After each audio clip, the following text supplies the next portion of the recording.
Yo, what is up guys, Grim here, and in today's video we're going to be talking about planar sets for DPS characters, and we'll also be touching on topics like diminishing returns and the damage formula and all sorts of stuff like that. Basically, if you're interested in doing big damage and also conserving your stamina, this is probably a pretty good video for you. So who are the contenders? Who's up on the plate? Well, the current discussion is Space Sealing Station versus Inert Salsatto, and oh man, is it a bit of an interesting one. There's plenty to talk about here. If you guys want the TLDR, from my perspective, Space Sealing Station pretty much wins across the board, with the exception of potentially Clara on single target and Jing Yuan. Pretty much everyone else, it's kind of just Space Sealing Station with some very minor kind of sometimes things. Why am I saying that? Well, I have some calculations, which I do in Excel, which has pretty much what I think is the way I think things work, and I'm just following along with those. Now, it's possible that I'm wrong, my calculation's wrong, and everything's wrong. That is absolutely possible. So in order to make sure that's not the case, I'm going to release some of them down below so you guys can take a look and double check yourself. So with that said, based on my calculations,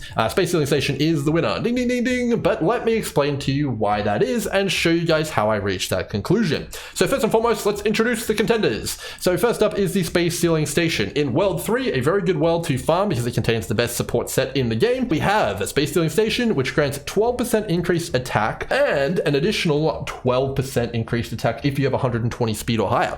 Now in the end game, in the last video, we learned how good speed is, and it's definitely looking like a lot of people are pretty interested in building speed. So for the purposes of this video, I'm going to assume that we're going to give Space Sealing Station its 120 speed here, because speed definitely looks like it's going to be pretty damn insane, and I'm definitely building speed on every single one of my characters, and a good amount of people in Memory of Chaos 10 are following suit as well. Actually, they're the ones who told me about it. So yeah, anyway, let's assume that we have the 120 speed requirement here, and you're getting the full 24% attack from Space Sealing Station. All right, what's it up against? Inert Salsatto, the fan favorite, the one everyone's saying is gonna be the beast. Well, let's take a look at what's on offer here. So we got 8% increased crit rate. That's a good start. That's a pretty cool stat. Everyone likes crit. And then it also says when you get 50% crit or higher, it's going to increase the ultimate and follow-up damage by 15%. Oof.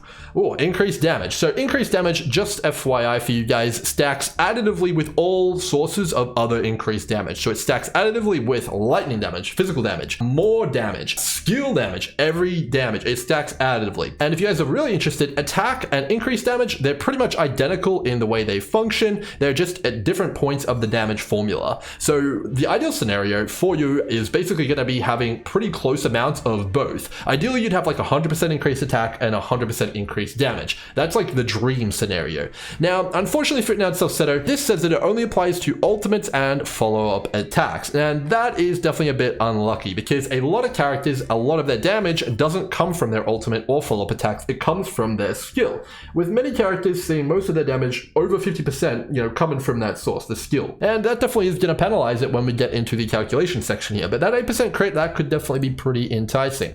Alright, so we've got our contenders. Let's dive into the topic. Alright, so welcome to Spreadsheet Land, and let me take you on a bit of a tour. So here we have my calculations, and I'm going to post down some Seele calculations for you guys down below, which we're going to cover in the video in a little bit here. And you guys can peruse them, and you can take a look at them, you can critique them, and you can tell me whatever you guys want in terms of feedback, and I will post it in the pinned comment if there are any changes, especially if they make it so one looks better than the other. But let's get into the juice here. All right, so we've got our character here who is Seele, her base stats, her traces, as well as her light cone here, which is cruising the Stellar Sea S5. In addition to that, I've got her gear here, which is fully configuratable. So what I've done here is I always configure things to be their highest damage. So some of the good examples of this is, okay, so you could do crit rate, you could do crit multi, which is actually worse than E0, or you could do attack, which is also worse. You'll notice that things aren't quite as cut and dry as people might have you believe. So you can see here that crit rate is actually the best for E0 Seele, but when you go to E1, ooh, crit multi is now better, which I actually mentioned in my guide for specifically this light cone. And that is the stuff which you discover when you actually do the actual calculations. All right, in addition to that, we've got some substats here. Now, I'm doing with 24 substats out of a total of 48 you can normally get. You can have up to like 50 to 52 as well if you get lucky. We've done with average substat rolls, and we've also made it so that you're not allowed to have any more than 10 of a single substat. Otherwise, it would be a little bit unfair, and it would be unrealistic to get that many substats on one piece. So we're going to go with a bit more fairness here and a bit more realism, because, you know, those things don't come free, man. You got to use stamina for those relics. Oof. All right, so we got that substats there, 24, not too bad there. And then we've got our set bonuses here, which is where I want to draw your attention. So this is the big thing in question here. So we got the space sealing station coming in with a big fat 24% increased attack. Definitely pretty good. And then we've also got our quantum 4-piece here, which is also there. Now below we've got a 8-cycle simulation of what the character will do in battle. And it's pretty much, you know, mapped out, you know, kind of how they're going to use their skills, how they use their ultimate, and how the speed calculates into all of that. And we've got a big fat damage formula here, which, you know, make sure that crit cap and all sorts of stuff like that. You guys can probably see that when you get into the sheet down below, which I'll link. In essence, this is what Seele is going to do in terms of her damaging rotation to do the most damage that she can possibly do by herself. And it ends up with a number here. She'll use 12 skills and 3 ultimates, and this is the number you get when you multiply everything together, and that's kind of what we're looking at here. Now, it's also worth noting that we also fully track all of the buffs, the activatable effects, everything is tracked. You can see here that she gets crit from the cruising of the stellar sea halfway through the fight, because the enemy would be at 50%, and she also gets her buffed state for 80% increased damage and quantum penetration. In addition to that, she's also got armor penetration, or ignoring armor, here from her quantum set. So everything is taken into account, of course, as you would expect. All right, so this is actually the calculations which are featured on pridewin.gg. So that's what all those numbers are. Basically, it's just straight from my spreadsheets and what we've calculated here. Now, there's been a few updates, which we're going to be getting to uploading there, but what I want to show you guys today is how changing the planar set actually impacts the calculations here in the sheet. First and foremost, I want to draw your guys' attention to the 2 stats which are a hot topic here. So that is going to be the attack percentage here, which is at 150 with space sealing station, and the elemental damage here, which is at only 49%. So right now we are in violation of the rule of trying to keep these things close together. That is not good.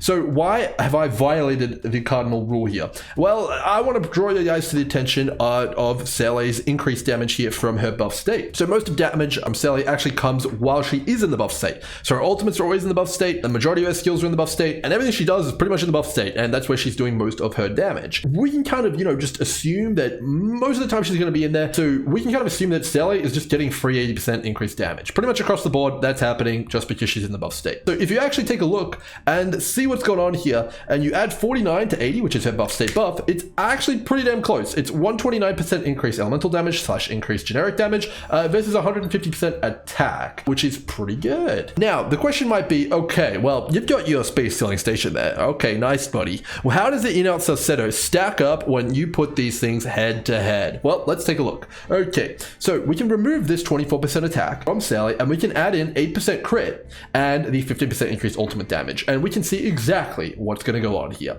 All right, so let's take a look at this E0 number here. Everyone's going to probably have E0 Seele if they do have her. You know, okay, maybe some people have some higher ones, but we've already done some calcs for them already over in Pridewin. Let's take a look at this number here, 322,862. What's going to happen when we change it to Salsatto? Let's take a look. All right, so 8% crit rate. Ding, ding, ding. Add that in. And then we're also going to add in the 15% increased ultimate damage. And also we'll add in follow-up attack damage as well, but you know, okay. So just to make sure you guys know, the ultimate damage is 100% being factored in. Let's take a look here and make sure that we can see that it's adding in. So ultimate 43081. And if we remove those ultimate things here, okay, let's take a look. Okay, the ultimate damage is 100% being factored in. That is definitely happening. You guys can see that. The numbers have changed. We add them back in and the number is updating. So we're definitely adding that in. Don't worry, it's getting added in. And you can see here that Salsatto is not doing so hot. It's not keeping up with the space stealing station. So what is going on here? What's happening? Why is it not keeping up? Well, first and foremost, our critical strike multiplier here is not as high as the golden ratio. So the golden ratio in most games with critical strike rating is 1% crit per 2% critical strike multiplier. That's like the golden ratio right here. And you can see here that we're not at that ratio right now. That is not good. We'd like to pump up those numbers here. All right, so let's change the critical strike rating chest here to be closer to the golden ratio and see what happens. Okay, that's a big improvement. 318,000 now. That's pretty good. However, we're still not looking too hot now. We're not catching up to the space filling station here, and that was at 322, and we're only at 318 here, and we've lost a whole bunch of consistency because we lost our crit. Ooh, okay, what's going on here? Why is this not adding up? What's going on with the damage side of things here? Okay, so the crit, it's good. It's not bad. It's pulling its weight. The problem with the Salsatto is actually on its effect. So 15% increased damage for the ultimate and follow-up attacks. So let's rewind a little bit here and take a look what happens when we take a look at the actual distribution of the damage that Seele does and really now understand what's going on. All right, so we like the 8% crit, but what about that 15% increased damage? Oof. Oh, okay. Only 37.6% of Seele's damage is actually from the ultimate. So if we take that 15% increased damage that we had there, times it by 0.376, we're only getting 5.6% increased damage. Damn, man, that is not good. We lose all of our effect of our Salsatto. Damn it, man. So we're basically using an 8% crit rate and 5.64% increased damage relic versus a 24% increased juicer. And that is why Space Ceiling Station for Seele comes out ahead pretty much in every situation. So you might be thinking, okay, dude. Well, I'm sure that crit is going to be worth way more if you take a look at any other character, like maybe some different light cones, maybe in a team, maybe anything. Surely it can win out in some scenario. Well, let's take a look here. All right, so I have done some calculations, a number of calculations here, probably at least 20 spreadsheets worth of calculations. Okay, close to at least 20, sure, maybe at least 10 or more. All right, so we've done some calculations here. It took me quite some time, and a lot of people were interested in this topic. So what I did was I calculated pretty much every scenario for these two damn relics for Seele, and I was looking high and low for a place in which Salsatto can win. Well, let me give you guys the results. Okay, Space Ceiling Station at Eidolon 0 using S1 in the night swordplate and cruising the Stellar Sea versus both of these two sets. Salsatto loses across the board. It doesn't win in any scenario. Okay, what about at E2? E2 S1 in the night swordplate cruising the Stellar Sea. Let's take a look. It loses across the board again. That is not good. All right, what if we give them an S5 light cone, Stellar Sea in the night swordplay? These two things pit against each other. Okay, so we've got in the night, it loses that one even at E0. It loses on swordplate and it loses on cruising the Stellar Sea. Not good. Okay, E2, let's take a look. It's pretty damn close. Actually, it wins. It actually wins in the night S5 at E2. It actually comes out ahead, and the reason for that is I'm doing very specific tuning to give Salsatto the best possible chance. What we're doing is we're making sure that the golden ratio is as close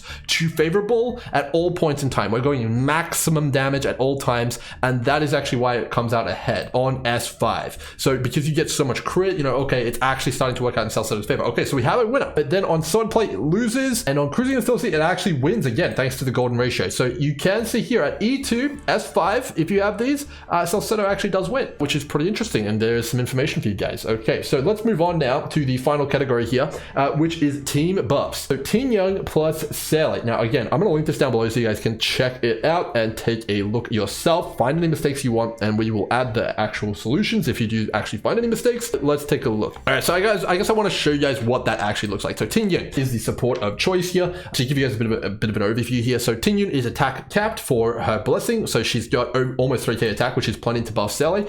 She's using Dance as well, and she's getting 5 ultimates in using a perfect Team Young rotation, as well as Dance to fit in that 5th ultimate, because Dance is insane. Dance is also factored into the Seele rotation, which is also going to buff her up a little bit here. Now, let's take a little bit of a look at what a Seele plus Team Young actually looks like. So every single time Team Young has the blessing on her, because it's got 100% uptime, because Team Young is so fast, so we can see here that 50% attack is applied across the board. That's pretty good.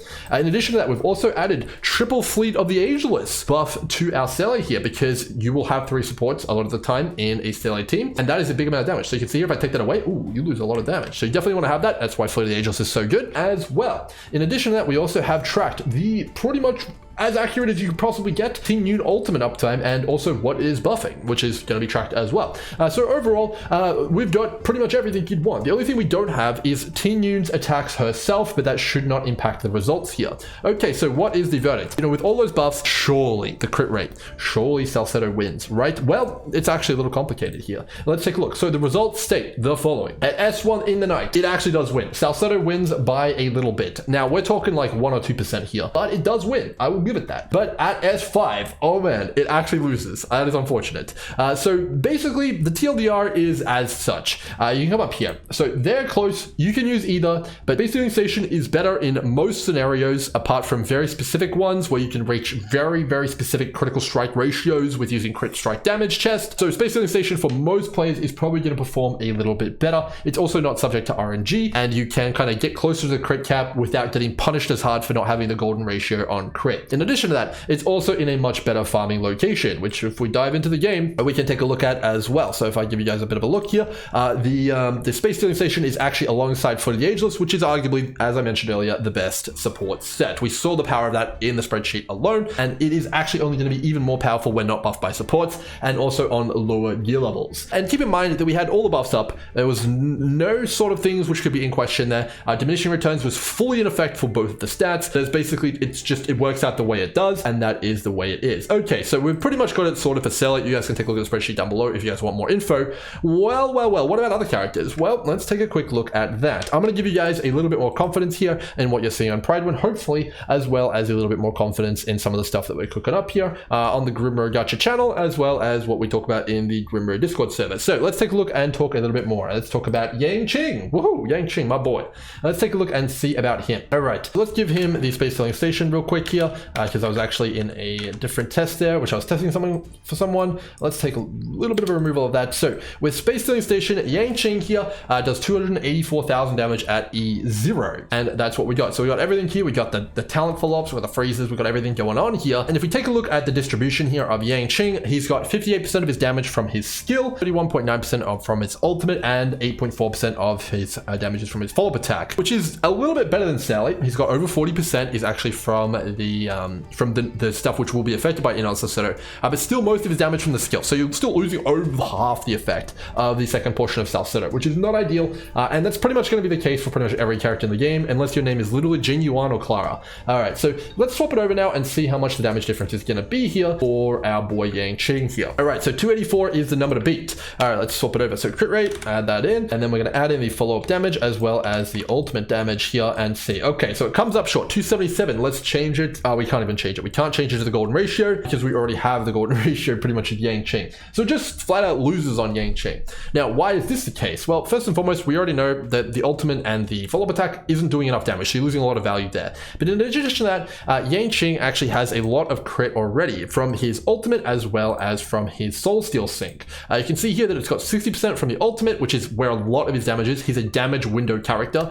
He gets most of the damage as the ultimate as well as the skill right after. And he also gets another 20% at max level from Soul Steal sync. So you get 80% there, and you only need 20 remaining to get him crit capped, which generally is going to come from a hunt-based light cone. A lot of them have crit on them, or it's going to come from somewhere else like substats, which you're just going to end up getting, or I guess you could get it from Salsatto, but clearly that is not really going to be that effective, at least in the case that we've got here, which is cruising in the Stellar Sea, which I think a lot of people are going to go with. If you changed it over to swordplay, it's possible that the Inert Salsatto would have a little bit more value, but I think based on what we've seen here, it's definitely a good bit behind. I don't think it's going to catch up in that scenario, and you can mitigate pretty much everything that's going on here from the Salsatto with just a little bit of substats here. And based on the rules that we've given ourselves with an even distribution and nothing too RNG heavy, we're not able to distribute those 4 substats pretty much anywhere else except for speed, so we don't really have an option to really drop any of the crit either. So overall, my Yanqing here already has too much crit, and Salsatto's only giving him more, so it's definitely not looking too good here. Again, you'd have to change his light cone completely in order to mitigate that, which if you have a signature, you could, and maybe Salsatto would be good. You do have to kind of look at these things, and depending on your situation, things may change, and that is what I want to kind of finish you guys off on here. It's never going to be one clear-cut answer unless someone's literally giving you guys a calculation for exact situation on an exact light cone on an exact set of gear. It's definitely going to be up in the air. It may be better or worse for you. Depending on the substats that you roll on your planar sphere, it may be better or worse for you. Alright, closing thoughts. The Space Stealing Station seems to be able to edge out Salsatto in a lot of cases on at least Seele as well as Yanqing. Now, there may be some cases for Salsatto being better, specifically with characters who have a rough damage profile of 60 to 70% of the damage coming from follow-up attacks, as well as situations where you have a really high critical strike multiplier and a dire need for crit. But in a lot of cases, it's just going to be a little bit safer to go with the 24% increased attack, which is why I recommend it across the board. However, we're going to be looking at everything and making sure that we recommend exactly the right set moving forward, but for the right now, I think Space Stealing Station is definitely the play, as it does come alongside the best support sets, Fleet of the Ageless. And to show you guys just what I mean here, I'm going to practice what I preach, and I'm going to show you guys my characters so you can see what I'm running here, to show you guys that I'm not just going off what's in the sheet but not doing it. So I got Space Stealing Station here, I got Fleet of the Ageless, Fleet of the Ageless, Fleet of the Ageless, Space Stealing Station, Fleet of the Ageless, Fleet of the Ageless, and Fleet of the Ageless. So overall, that's what I'm doing, and that's all I'm really got for you guys. anyways, I'm going to share with you guys what my calculations say and what I'm doing in game, and you know, we're going to roll with it and we're going to see where it takes us. If you guys have any feedback for me or any changes to the calculations, which I've linked down below, definitely tell me down in the comments. I'm happy to update them, and we'll put anything in the pinned comment we find. But if you guys enjoyed the video, make sure to give it a thumbs up, and if you really enjoy the content, make sure to subscribe to the channel. It really helps me out. And until next time, hope you guys enjoyed. Cheers.